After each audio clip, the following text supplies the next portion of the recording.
करवा चौथ व्रत कथा। एक साहूकार के 7 बेटे और एक बेटी थी। सातों भाई तथा बहन नित्य एक साथ प्रेम से भोजन किया करते थे। बहन का विवाह होने के बाद भाई भोजन करते समय बहन को याद करते और फिर अनमने मन से भोजन किया करते।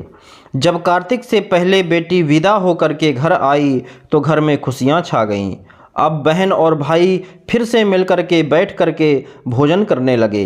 कार्तिक कृष्ण पक्ष में करवा चौथ का व्रत पड़ता है। घर में लड़कों की बहुएं, माँ और बहन सभी ने व्रत रखा था। शाम को सातों भाई भोजन करने बैठे तो उन्होंने बहन को भोजन करने के लिए कहा। बहन बोली, आज तो वह चंद्रमा निकलने पर चंद्रमा को अर्घ्य देकर ही भोजन करेगी। भाई चुप होकर भोजन करने को तैयार हो गए, पर सबसे छोटा भाई बहन से बहुत प्यार करता था। उसने सोचा कि बहन चंद्रमा के निकलने तक कैसे भूखा रह सकेगी। उसने भाइयों से सलाह करके वृक्ष के सहारे सीढ़ी लगाई और चलनी के पीछे दीपक रखकर उसके प्रकाश को चंद्रमा बता दिया और भोली बहन को अर्घ्य देने के लिए कहा। भाइयों ने इस तरह से बहन से अर्घ्य दिलाकर भोजन करने को कहा। बहन ने अपनी भाभियों से भी भोजन करने को कहा, किंतु उन्होंने भाइयों के द्वारा छल किया जाना बताकर ननद को भी भोजन करने से मना किया।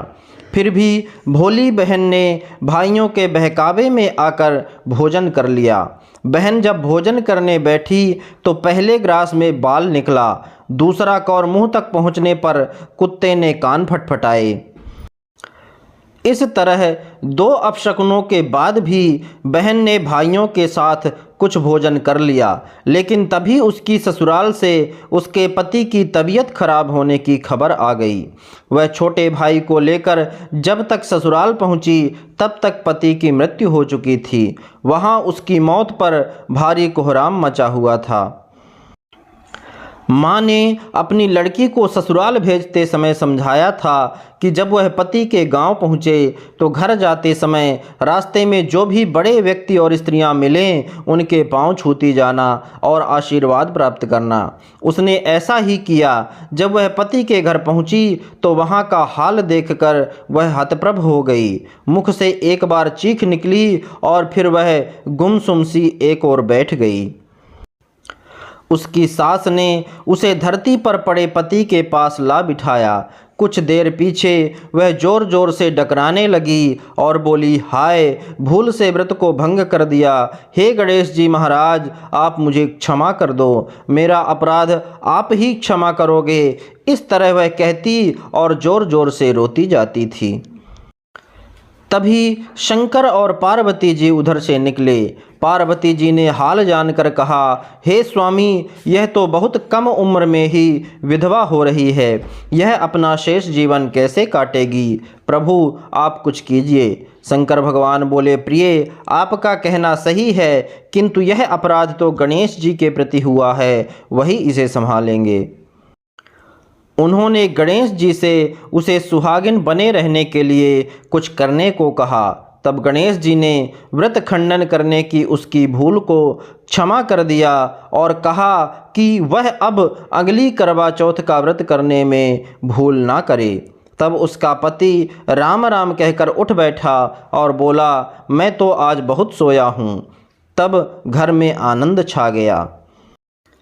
बहू ने वर्ष के सभी चौथ माता के व्रत किए। सभी चौथ माताओं ने कार्तिक की सबसे बड़ी करवा चौथ का व्रत करके अखंड सौभाग्य पाने की बात कही। तब उसने कार्तिक आने पर करवा चौथ का व्रत विधि पूर्वक पूर्ण किया और अपने पति सहित सुख से रहने लगी। अब वह प्रतिवर्ष करवा चौथ का व्रत हंसी खुशी किया करती। हे करवा चौथ माता, आपने जिस तरह साहूकार की बेटी को व्रत करने पर उसके पति को दीर्घायु प्रदान कर उसे सौभाग्य दिया, उसी तरह प्रसन्न होकर सभी व्रत करके इस कथा को पढ़ने सुनने वाली देवियों को भी उत्तम और अखंड सौभाग्य प्रदान करना। बोलिए गणेश भगवान की जय, चौथ माता की जय।